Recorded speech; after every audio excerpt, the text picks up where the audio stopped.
The Mario Rosenstock Podcast. Thanks to Hum. Finance made easy when you shop tech, electrical, appliances, kitchens and much more. Flexify Europe Limited, trading as Hum, is regulated by the Central Bank of Ireland.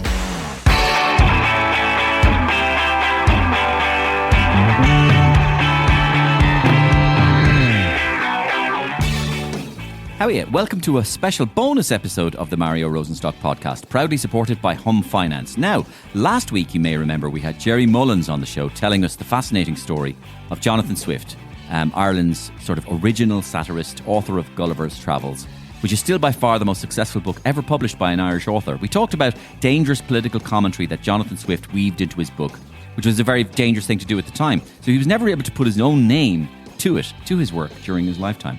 Today, of course, we have cancel culture, but back then, people were actually pilloried, tied up to wooden stocks, publicly shamed, and sometimes had parts of their body chopped off. If you haven't heard that episode, be sure to scroll back and check it out now. Gerry Mullins.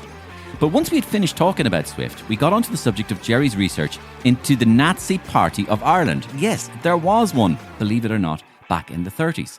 And my grandfather, who was originally German and was a young German officer, a doctor who fought in the Wehrmacht for the Germans and was stationed on the island of Jersey during the war, came up in conversation because Gerry had done some research and unearthed some details about my family that I didn't even know. He said, "It's all on the internet, Mario." So this bonus episode contains that part of our chat. It was a real eye-opener for me and a very different time in Ireland. So here we go. Here's Gerry Mullins telling me what I didn't know about my family. One of the things that you wrote in your email to me about as well was a connection with my own family. That you wrote a book. This is fascinating now. You wrote a book called Dublin Nazi Number One. Yes. Like Dublin Nazi Number One. What's that about? So a good few years ago, I wrote the book. It was a biography of Adolf Marr. So Adolf Marr was the Austrian man who was brought in here in 1927 to run the National Museum of Ireland. Great archaeologist. And it just so happened that 20 to 27, things are fine. 1928, 29, they formed a little German colony, as expats do in every country, 1930, they're having a great old time. The kids were involved, 31, 32. And now that Hitler's elected now. Hitler's elected 1933. And they Nazify everything, not just everything in Germany, but everything in we'll call it the diaspora. So the little German colony over here became the Nazi Party of Ireland. Yeah. And the group that they had for the children, the children of these Austrian and German immigrants, which they had formed this little group so that they could stay in touch with their culture and be able to speak German with one another. That became the Hitler Youth. Hitler Og in Ireland, yeah. In Hitler Og in Éireann. In Éireann. Jesus. So we had a Hitler Youth group here. And so I'd done all this research and I actually tracked down the Marr kids. They were back living in Germany at this stage, and I got pictures from them of their Hitler Youth rallies in Ireland. Did you? So, for example, there's a house in Balbriggan that a lot of people listening to this show would have gone to the Gaeltacht in. At Hamilton Hall, it's called, right? And before it was a Gaeltacht, it was owned by some German industrialists, and they used to have their Hitler Youth rallies there. They go for weekends, or they might go for a week over Easter and stuff like that. They even had a visit from the British Hitler Youth around about 1936, and Marr, who was at this stage director of the National Museum, took them on a cultural tour of Ireland, took them to Newgrange. We have pictures of the Irish and the British Hitler Youth in Newgrange and in Monaster Boyce and places like that. And they had another Hitler Youth rally in Kilmacurra Park Hotel, which is now, it's in Wicklow, and it's now, the site of the National Botanic Gardens Arboretum. So we have the National Botanic Gardens in Glasnevin, but the Arboretum, which is really, if you like, a tree museum, we'll call it, that's in Kilmacurra. And that is where they used to have their Hitler Youth rallies as well.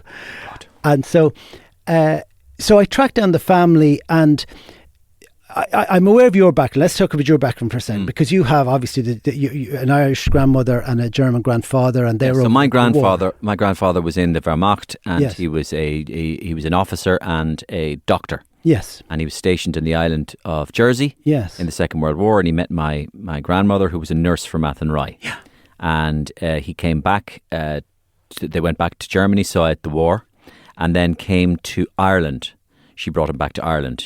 He wanted, and he came back to Ireland and started a surgery here in Ireland, and became quite well off, and the German doctor, the kind of bit glamorous and all that sort of stuff. But only recently I found out a few years ago that because I used to be called Dr. Death in school and everything. Yeah. They used to, in Waterford, they used to call me like the grandson of the Nazi, like, because any Germans were just called Nazis. Yeah. And I used to kind of be, he's not a Nazi, like, he was just in the army, like, and he was a doctor. And then it emerged, Finn from Irish History Podcast contacted me and he went, I have some really interesting information about your grandfather. And he said, have you ever heard of a man called Otto Skorzeny? And Otto Skorzeny, for my listeners out there, was Hitler's go-to paratrooper. Yes. He was his favourite paratrooper. He had a Bond villain. He was a Bond villain. He had a big, huge scar across his face. And when Hitler needed to free Mussolini, when Mussolini had been captured, he sent Skorzeny in a glider and a load of commandos to free Mussolini and bring him back to Germany. That's how trusted he was. Yes. And Skorzeny was a bad-ass Nazi, kind of a Tarantino-esque Nazi almost. And after the war, Skorzeny hadn't died. In fact, he was fleeing and looking for places where he could go.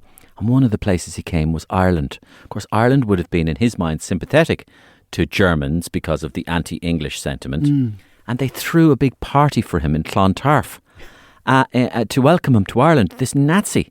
And the man who was the TD at the time, a young TD, was Charles J. Haughey, who was part of the welcoming entourage. Yeah. But anyway, my grandfather, who was part of the German diaspora here, found out about this guy Skorzeny, and started alerting the media, the Irish Times, Nazi in our midst. We should not be welcoming this guy to Ireland.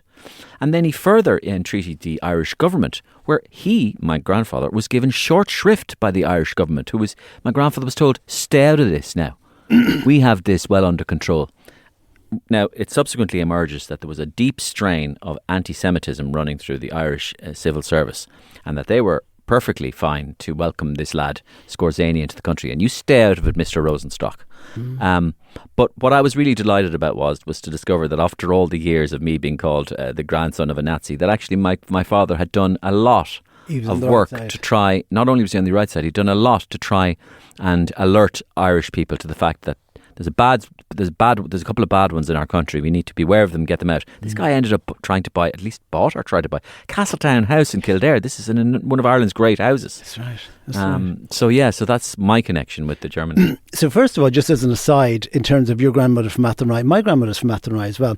So your grandmother was born in 1917. I think mine was born about 3 years earlier, but I'd be surprised if they didn't know each other, My grandmother was a Higgins, Josephine Higgins from Athenry, and yours is a Keane. Yeah. But anyway, it's still is a small town. I'm sure they knew each other.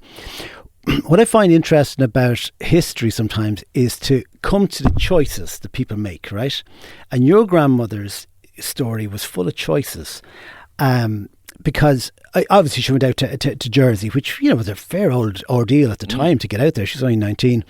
And then what happened was you're out there in Jersey, and World War II started. Well, see, it wasn't World War II. It was a bit of a row started in September of 1939. Like nobody blew a whistle and said, okay, now World War II has started. No. It was just Britain declared war on Germany, and then everyone said it'll all be over by Christmas. Yeah. And that's what they said about World War I as well. It'll all be over by Christmas. And then the months wore on. Iran. Go on. Yeah. Well, this is history repeating itself. Yeah. History repeating. But anyway, so I tried to. I did a small bit of research on your granny. I tried to put myself in her shoes. So 1939 war declared, and she was probably thinking to herself, "We'll be fine. This will all be over by Christmas." 1940, things got a bit bad, and the Brits pulled out of Jersey. They didn't often give up territory easily, but they left, and she had a choice to leave at that stage, but she decided to stay. Okay. And then and shortly afterwards, then the Germans invaded. I mean, it was just a takeover of the island, and then obviously things got bad and so one of the first things the Germans did was take everybody's radio sets off them. So you couldn't listen to radio. It was illegal. You could be fairly heavily punished.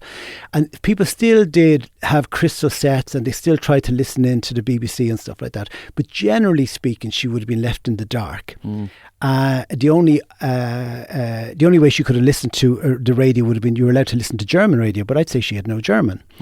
And then 1940, 41, then she fell in love with your man, the German doctor, who of course is your uncle. My grandfather. Your grandfather, I'm so sorry. But that was a big decision as well, because in any occupied country, dating one of the occupying soldiers is a dangerous thing to get involved in. And certainly after the war, there was a lot of retaliation on French women and women in other countries. They cut their hair and they stripped them and stuff like that, punished them for cavorting with the enemy. A lot of these women had babies. And so your granny, that was a risky business she got involved in, you know. And then he goes back in 1942, back to Jena. I think he had to finish his studies. She goes out there after him in 1943. And again, that's a decision. And I think it's only then that she realised the destruction that the war was having, because Jersey was largely untouched by the war, right? But by the time she got into France, going across there in 1943, but right there at that stage, she was going into the belly of the beast. She was going right into the war-torn Europe, where she had been safe in Jersey. But she obviously made a decision there. I could kind of go and stay with my future husband, the guy I'm in love with. Or I could stay here in Jersey, where I might have some nasty things that happen to me, you know. But she went out into the continental Europe, the war-torn continental Europe, and I think that's where she saw the destruction for the first time. That's 1943, ended up in Jena, tried to marry your grandfather, and the local guy wouldn't marry them because they said that your granny looked a little bit Jewish. Very much so. Yeah. She looked so Jewish. Yeah. And then she made a smart move. In hindsight, it's a smart move, because Jena, where they were, ended up on the eastern side after the war. In other words, if you had stayed in Jena, you would have all of a sudden been living in East Germany, which wouldn't have been a terribly pleasant place to be. But they moved up to Hamburg, and Hamburg was Western Germany, you know, it's not much Western. But Hamburg was getting pounded day and night by the bombs. It was terribly, terribly dangerous place to be. And but at this stage, you're married. They kind of married in secret. And your father then was born in 46 in Hamburg. And I'm thinking as well, see, I know you're on the record of having a difficult relationship with your dad and stuff like that. And sometimes people will say that if a woman had a very stressful pregnancy, that stress is carried on into the child, right? And she must have been in a trauma at that stage, because Germany, when she was pregnant, she would have been pregnant in 45 and early 46, and Hamburg was getting pounded. And after the war, there was a famine in Germany. About 10 million people in Germany died in the first few years after the war. It was it was a massive number, right? And they were there until 47, I think it was, they got out, right? But those 2 years, you know, between 45 when the war ended and 47, they would have been hungry, stressful years. And you got a baby, you're trying to keep yourself alive, and you got a baby. So there would have been, to me, a huge amount of stress coming from your grandmother that may have been inherited by your dad. It's not for me to say what effect that might have had, but just food for thought, you know. Interesting. And then they got out of there in 47 or 48. Lord Killannon got them out, you know. Anyway, he got them out. He got them home got them back to Ireland, and that was a lifesaver, because your granddad, if you stayed in Germany, I suppose as a doctor, Germany eventually got right. He probably would have been fine eventually, you know. But Germany was flattened at that stage. It was. Gerry, I didn't know you had all this information about my family. How did you? It's on the internet. Is it? Yeah. Wow. And why were you? Was it to do with the Adolf Mauer and things like that? No, I knew I was coming in to talk to you. You know, all right. But I knew you were. Are you always as well researched when you go in and talk to people? Hi, we're joined now by Gerry Mullins. Yeah, Brendan. Did you know in the 17th century there was the O'Connor? He was actually a murderer. And look, what's going on here? What's your opinion on COVID? You're really well researched. Yeah, the Von O'Connors of Schleswig-Holstein. So what? But that's amazing. You've told me loads of stuff I don't know.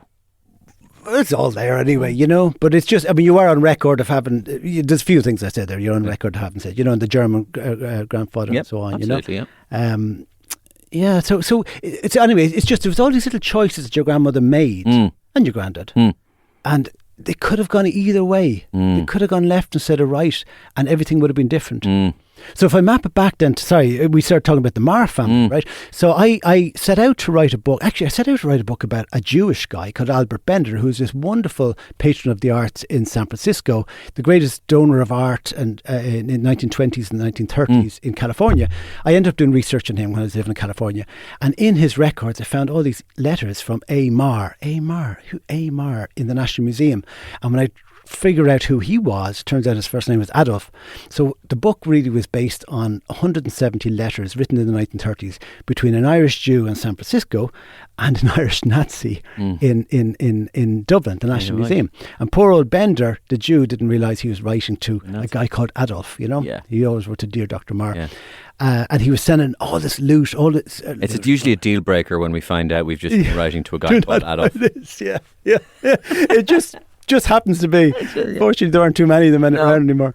So anyway, it's not a very popular name for some reason. There's loads of Noahs and Jacks born last year. Very few Adolfs. It'll come around again. Yeah. It'll come round again. So anyway, I started researching Bender, and then I started researching Marr, and then I started talking to the kids, and the kids, when I say, I mean, these people are in the 70s and 80s. And Hilda, the daughter, had this extraordinary escape. Because that Marr family, they grew up in Dublin. They went to Wesley College, which is just down the road from here, right? He was in Stephen's Green at the time.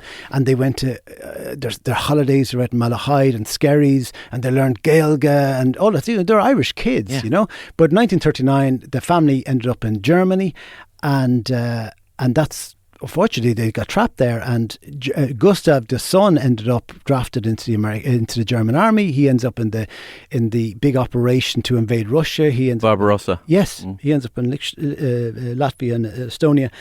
And Hilda, what they did. There's a story that might be apocryphal about my grandfather tells about Operation Barbarossa. His brother was called Kurt, and both of them were doctors. Kurt ended up being a surgeon, and obviously they were well educated. But they knew that Operation Barbarossa was going to be a carnage. Really? Yeah. In advance?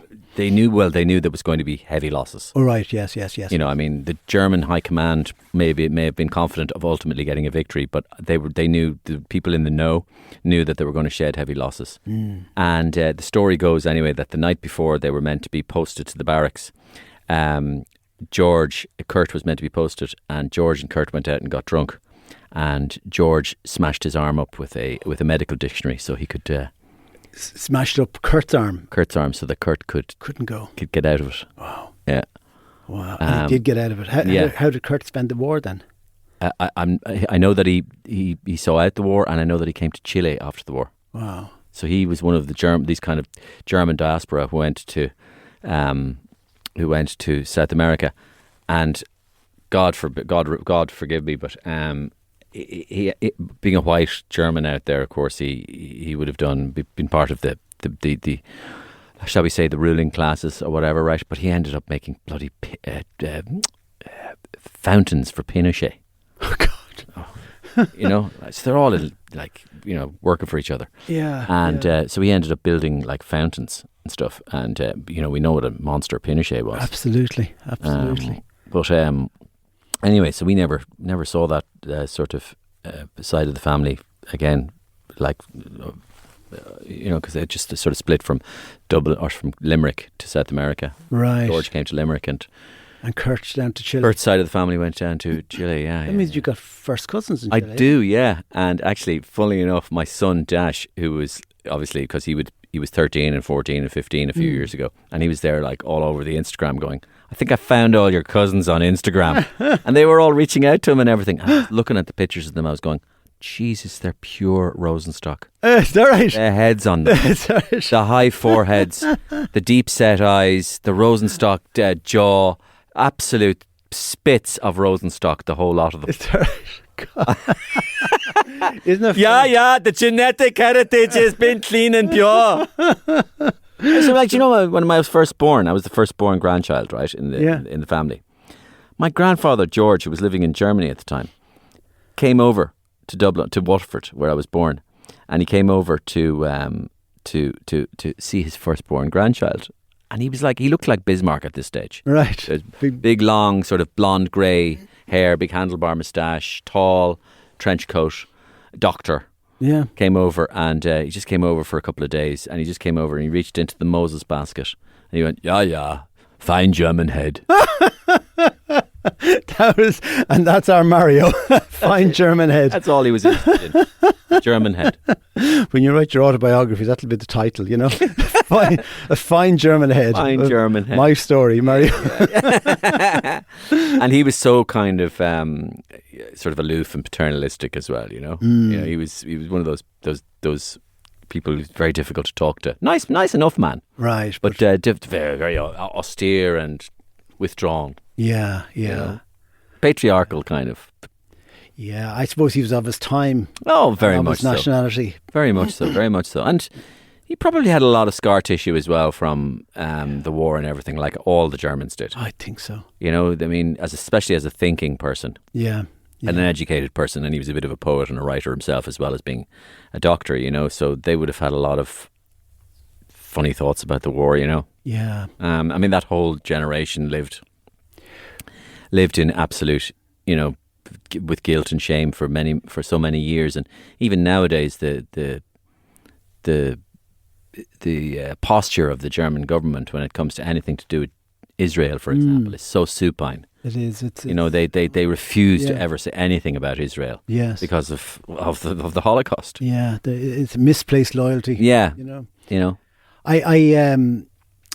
When I was writing about Hilda Mar, it's an extraordinary story. I can go into it now in a second if you like. But I remember telling, I was talking to this girl one night at a party with this lady from Austria, and I say, "Oh, you're from Austria? You know, I found this family, and they're from Austria, and from Germany, in the Second World War, and they got out of Berlin just in time before it all collapsed, and they got out here, and all that sort of thing." It was an extraordinary story, and she was kind of unimpressed. And I didn't understand why. And I said, well, you know, do you not find that very interesting? You know, and she kind of goes, you know, every German family has had that experience. I forgot that. Yeah. Because we don't have the same, I really don't feel we have the same over in this country. But every German family, you're talking about the guilt, fine. But before that, you had the trauma and you had the destruction. I mean, to live in Germany in those days, first of all, you had a very oppressive regime. I mean, just because the Nazis were in charge of your country doesn't mean that you're a Nazi. Then you had the war, which was a trauma for everybody. The chances are you lost close friends and relatives in the war. You probably lost all your property. Then, as I said, there was mass starvation after the war. You're trying to eke out a living in a country that nobody had any sympathy for, and all its factories were bombed. Some of its territory, a lot of its territory was gone. And you're kind of trying to come out of that. And eventually by mid-50s, 60s, Germany was in a pretty healthy state. But you still got all that memory deep within you. Your granddad would have come over here, and he has all that going on. He's living in this strange country with all these Irish people, some of whom refer to him as a Nazi, and not realising the complexities of his particular relationship with the regime, you know. And he used to cure people as well, as in he was a doctor, but he used to cure people. He used to get the job done. And he developed a kind of a reputation for being a wonder doctor, almost a kind of miraculous doctor. And of course, the truth of the matter was much more prosaic. He wasn't a miraculous doctor. He had access to far more sophisticated drugs coming over from Germany. Right. So he was getting the equivalent of whatever Nurofen or paracetamols and all this stuff. People were leaving with no pain and anything, and he had proper access to because Germany was still was at the forefront of scientific. Bayer and all these. Oh, obviously. So he was getting parcels of drugs. Yes. Which would have been the modern drugs, none of which would have existed in Ireland. Right. And people were going, I feel fantastic after Dr. Rosenstock. Yes. I'd like to go back and see him tomorrow. So he had plenty of stuff available, you know. Wow. He was eventually, this is a more complicated story, but he was eventually actually run out of Limerick by fellow doctors who were annoyed at the amount of business he had been generating. Really? Yeah. And in a very, I have to say, very Irish kind of begrudging way, they kind of ganged up against him and kind of through various different means, which none of which I haven't time to go into here. They made life very difficult for him, and he had to go back. He ended up going back to Hamburg. With your granny, or did she No. say? She said She stayed, yeah. Yeah. And he ended up going back to Hamburg, and he spent the rest of his life there. And did he practice in Hamburg, or did he retire? He did. He practiced, yeah. Wow. All his life there, yeah. Wow. Well, with all that going on, Yeah. I'd be fairly austere as well if I was in that situation. So. Yeah. Fuck these Irish. Brilliant. Listen, we're going to call it quits there, Gerry. Thank you so much. What an interesting conversation. If anybody is still listening at this stage in the podcast, this conversation was brought to you by Gerry Mullins, who wrote me an email simply about Jonathon Swift, and it's 300 years since Jonathon Swift wrote Gulliver's Travels, and how he was such an important satirist. And of course, that's what I do. And then he brought this incredible story about Germany and Adolf Marr and the Hitler Youth in Ireland and Dublin Nazi #1, his book. And he has a show that's going around Ireland at the moment, and it's called Jonathon Swift, Savage Indignation. It's a stage show and a musical. And where is it on in June? Howth Castle. Howthcastle.ie. Howth Castle. And is it going somewhere after that? Well, probably, coming up, October, November is the 300th anniversary, so I'm sure we'll be performing somewhere, probably. Will we stay in touch with me and trying? I'd love to come and see it if anywhere within my various parameters. Yeah, love you did. And brilliant. Lovely to meet you. I thought I might leave you with a poem. Yeah, okay, go on. Because I've nobody else to share this with. Yeah. But back when I was a young lad, I learnt this poem in school, right? So I just thought I'd recite it to you because it might be special to you, Fuimer a Kyle and Whale more Mackin, like Gabriel Rosenstock. Oh. How the big whale lost his weight by Gabriel Rosenstock, your uncle who died this month. The whale more fee brown. The big whale was sad. Tommy wad ro raum, I'm too fat. Och, a cone. Who can scale o hound go town. The story went from wave to wave. Ro raum, Anna, ro raum, a jerna hish galair. Too fat was he? Too fat, said the fish. Cahoon August and found of being heard reeve condinair. Is it any wonder? Because he's always eating us at dinner time.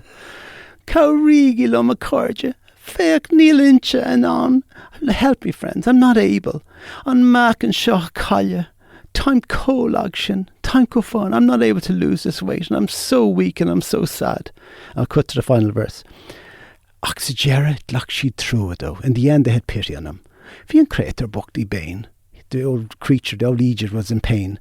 August heen she'd go Bermuda. The fish all went off to Bermuda. Is for a male more lesh hain, and they left the whale on his own. So he lost his weight because they starved him. They all went off to the thing. And I just thought it was amazing. There's your Uncle Gabriel. He's writing about fat shaming and food limitation back in the 70s, Osgelga, for Irish kids. My word. Thank you so much, Gerry. My Uncle Gabriel died a couple of weeks ago, and we were all very sorry to see him go. And he was a great man, and wrote so many books and contributed so much to our culture as Irish people, and to the Irish language. Was loved and will be missed greatly by his family and myself, and all who knew him for being a terrific character. Thank you, Gerry. My pleasure. Thank you. And my thanks to Gerry Mullins for coming in and telling me about Jonathon Swift and my family. My thanks, of course, to Hum Finance, proudly supporting the Mario Rosenstock podcast. Talk to you again for our regular scheduled episode later this week. The Mario Rosenstock podcast. Thanks to Hum. Finance made easy when you shop tech, electrical, appliances, kitchens and much more. FlexiFi Europe Limited, trading as Hum, is regulated by the Central Bank of Ireland.